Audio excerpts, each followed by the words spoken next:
Good morning everyone. देखिए, last session में हमारा टॉपिक था आउटपुट डिवाइस। आउटपुट डिवाइस के बारे में मैं आपको बताया था। आउटपुट का मतलब होता है रिजल्ट या परिणाम, है ना।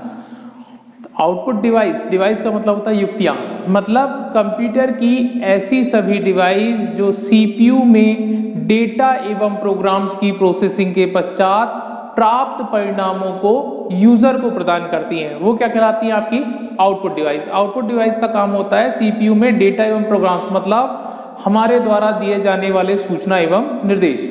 तो जब हमारे द्वारा दिए जाने वाले सूचनाओं एवं निर्देशों की प्रोसेसिंग या गणना सीपीयू कर देता है, तो उसके बाद जो परिणाम रहते हैं उनको प्रदान करने का काम कौन करती हैं? Output device. मतलब इनका काम होता है आउटपुट या रिजल्ट देना।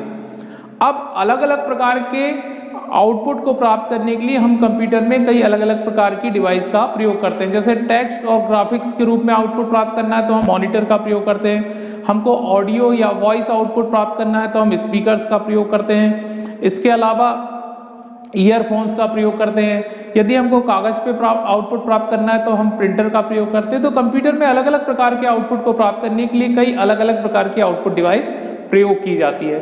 सामान्य रूप से हम आउटपुट डिवाइस को 3 कैटेगरीज में डिवाइड करते हैं: soft copy output device, hard copy output device और अदर आउटपुट डिवाइस।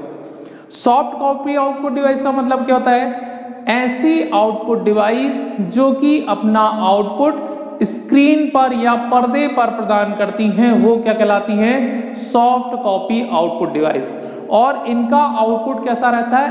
अस्थायी, मतलब जब तक कंप्यूटर ऑन है तब तक ही इनका आउटपुट प्रदर्शित होता है। जैसे कि मॉनिटर अपना आउटपुट कहां प्रदर्शित करता है? स्क्रीन पर। तो मॉनिटर क्या हो गई? आपकी सॉफ्ट कॉपी आउटपुट डिवाइस हो गई। दूसरी होती है हार्ड कॉपी आउटपुट डिवाइस, मतलब ऐसी आउटपुट डिवाइस जो कि अपना आउटपुट कागज पर प्रदान करती हैं, वो क्या कहलाती है? आपकी हार्ड कॉपी आउटपुट डिवाइस। जैसे कि प्रिंटर और प्लॉटर, ये क्या कहलाती है? आपकी हार्ड कॉपी आउटपुट डिवाइस।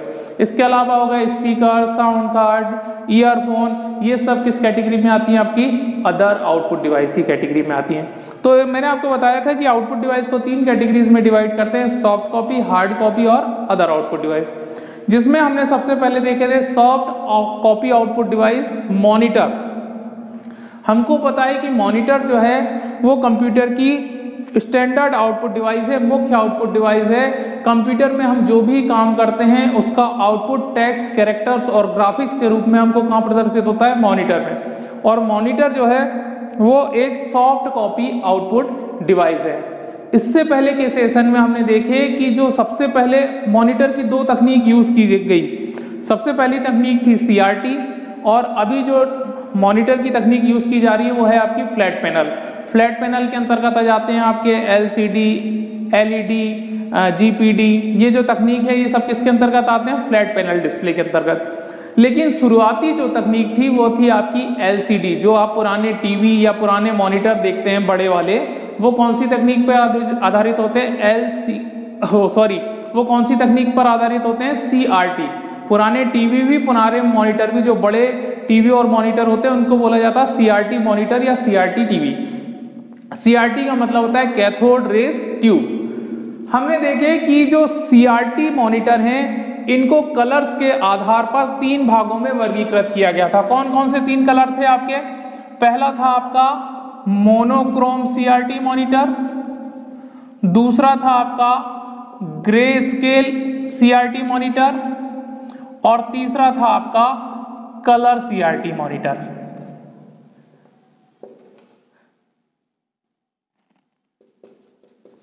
तो इस तरीके से 3 तकनीक के CRT मॉनिटर थे कलर्स के आधार पर: मोनोक्रोम, ग्रे स्केल और कलर। मोनोक्रोम, जैसे कि इसके नाम से स्पष्ट है, मोनो और क्रोम 2 शब्दों से मिलकर बना है। मोनो का मतलब होता है सिंगल और क्रोम का मतलब होता है कलर।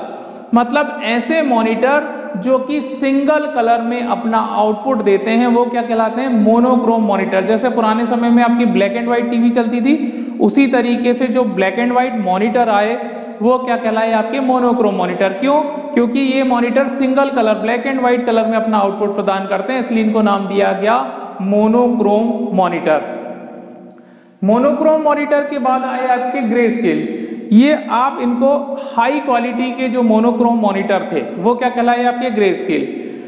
ये मॉनिटर जो थे ग्रे स्केल, ये टेक्स्ट को कुछ हद तक ग्रे शेड्स में दिखाने का काम करते थे, इसलिए इनको बोला गया ग्रे स्केल मॉनिटर। और तीसरे प्रकार के मॉनिटर आए आपके कलर मॉनिटर, जिन ये मॉनिटर चूंकि कलर आउटपुट देते हैं इसलिए इनको बोला गया कलर मॉनिटर। और इन मॉनिटर्स में इनको बोला जाता है आरजीबी टाइप के मॉनिटर भी बोला जाता है। क्या बोला जाता है? आरजीबी टाइप के मॉनिटर। अब आरजीबी टाइप के मॉनिटर इसलिए बोलते हैं क्योंकि इन मॉनिटर्स में, सीआरटी कलर मॉनिटर में 3 मुख्य कलर कौन कौन से होते हैं? रेड, ग्रीन और ब्लू। 3 बेसिक कलर या 3 मुख्य कलर रेड, ग्रीन और ब्लू होते हैं, और बाकी के कलर इन 3 कलर्स के टिंट और शेड को कम ज्यादा करके नए कलर्स का निर्माण किया जाता है, क्योंकि इन तीनों कलर्स में क्षमता होती है कि इनके मिश्रण से नए कलर्स का निर्माण हो सकता है। इसलिए सीआरटी कलर मॉनिटर को आरजीबी टाइप मॉनिटर भी बोला जाता है। तो यहाँ हमने देखे कि सीआरटी मॉनिटर जो हैं वो कलर्स के आधार पे 3 प्रकार के होते हैं, मोनोक्रोम, ग्रे स्केल और कलर। अब आज के सेशन में हम देख रहे हैं टेक्नोलॉजी ऑफ सीआरटी मॉनिटर, मतलब सीआरटी मॉनिटर की तकनीक की किस तरीके से यह आउटपुट प्रदान करता है। पहली बात कि इस मॉनिटर को सीआरटी मॉनिटर क्यों बोलते हैं।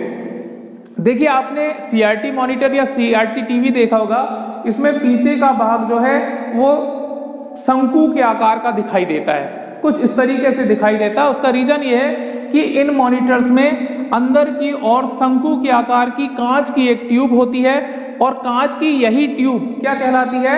सीआरटी, मतलब कैथोड रेज ट्यूब, या सामान्य लैंग्वेज में इसको बोला जाता है पिक्चर ट्यूब। क्या बोला जाता है? Picture tube. तो चूंकि इसमें पीछे कांच का एक एलिमेंट लगा रहता है, और कांच का ये शंकु के आकार का एलिमेंट ही क्या कहलाता है?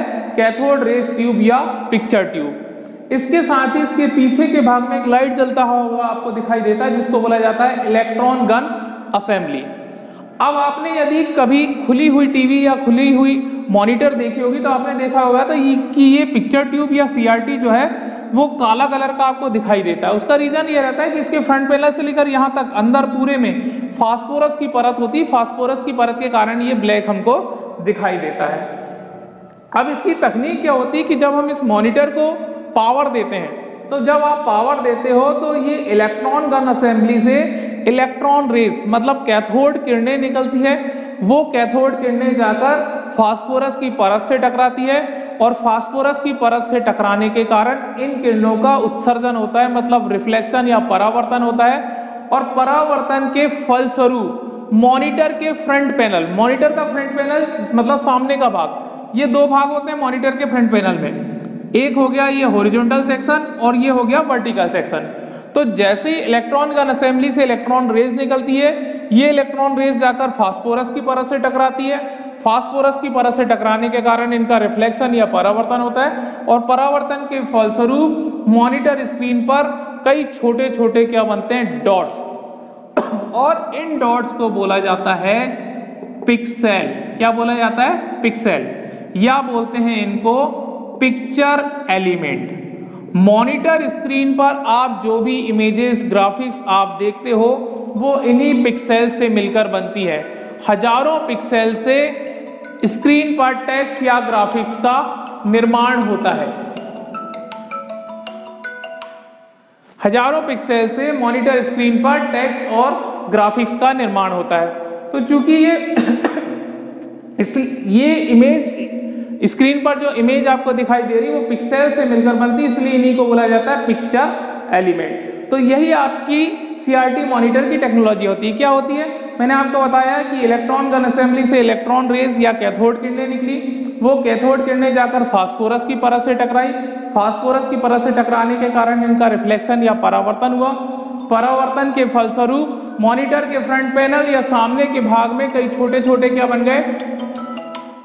कई छोटे छोटे क्या बन गए? आपके डॉट्स। और डॉट से फिर सैकड़ों डॉट से फिर स्क्रीन पर इमेज या ग्राफिक्स का निर्माण हो गया। तो इस तरीके से हमारे सीआरटी मॉनिटर जो है वो काम करता है। अब देखिए, मोनोक्रोम, ग्रे स्केल और कलर सीआरटी तीनों ही मॉनिटर जो है वो एक ही तकनीक पे काम करते हैं। लेकिन फर्क क्या होता है कि जो कलर मॉनिटर की CRT होती है इसमें कुछ अतिरिक्त एलिमेंट होते हैं। अतिरिक्त एलिमेंट क्या होते हैं? जैसे कि जो कलर CRT मॉनिटर होता है इसमें एक इलेक्ट्रॉन गन असेंबली के स्थान पर 3 इलेक्ट्रॉन गन असेंबली का प्रयोग किया जाता है, जिसमें से एक electron gun assembly red rays को छोड़ती है, दूसरी ग्रीन रेस को छोड़ती है और तीसरी ब्लू रेस को छोड़ती है। तो अब क्या होगा, जब इलेक्ट्रॉन गन असेंबली से रेड, ग्रीन और ब्लू रेस निकलेगी और वो फास्फोरस की परत में टकराएगी और जब इनका रिफ्लेक्शन होगा तो इनके रिफ्लेक्शन के फलस्वरूप सामने जो डॉट्स बनेंगे या पिक्सेल्स बनेंगे वो कलरफुल डॉट्स बनेंगे और फिर कलरफुल डॉट से कलरफुल इमेज का निर्माण हो जाता है। तो कलर CRT मॉनिटर के 3 कलर क्या हो गए, रेड, ग्रीन और ब्लू। बाकी के जो कलर है वो इन तीनों के टिंट और शेड को कम ज्यादा करके इनके मिश्रण से कई नए कलर्स का निर्माण किया जाता है। तो ये थी आपकी CRT मॉनिटर की टेक्नोलॉजी और कलर CRT मॉनिटर की टेक्नोलॉजी। जैसा मैंने आपको बताया कि ये पूरा भाग जो है इसको बोला जाता है कैथोड रेस ट्यूब या पिक्चर ट्यूब। ये कहलाती है आपकी इलेक्ट्रॉन गन असेंबली। इस पिक्चर ट्यूब में अंदर की ओर पूरी क्या होती है, फास्फोरस की परत। जब आप मॉनिटर को पावर देते हैं तो इलेक्ट्रॉन गन असेंबली से इलेक्ट्रॉन रेस या कैथोड किरणें निकलती हैं। वो कैथोड किरणें जाकर फास्फोरस की परत से टकराती हैं। फास्फोरस की परत से टकराने के कारण इन किरणों का रिफ्लेक्शन या परावर्तन होता है और परावर्तन के फलस्वरूप मॉनिटर स्क्रीन पर कई छोटे छोटे डॉट्स बनते हैं जिनको बोला जाता है पिक्सेल, और स्क्रीन पर इमेज या ग्राफिक्स का निर्माण इन्हीं पिक्सेल से मिलकर बनता है। जितने ज्यादा पिक्सेल से स्क्रीन पर इमेज का निर्माण होगा उस मॉनिटर का रेजोल्यूशन या स्पष्टता उतनी ही अधिक अच्छी होगी। मतलब किसी भी CRT मॉनिटर की जो स्पष्टता है वो किस पे डिपेंड करती है, पिक्सेल्स की संख्या पे। जितने ज्यादा पिक्सेल्स से स्क्रीन पर इमेज का निर्माण होगा उस मॉनिटर की पिक्चर क्वालिटी या बोल सकते हो आप शार्पनेस उतनी ही अधिक अच्छी होगी। तो आई होप आपको समझ में आया होगा टेक्नोलॉजी ऑफ CRT मॉनिटर। कल के सेशन में हम देखेंगे फ्लैट पैनल मॉनिटर के बारे में। Thank you.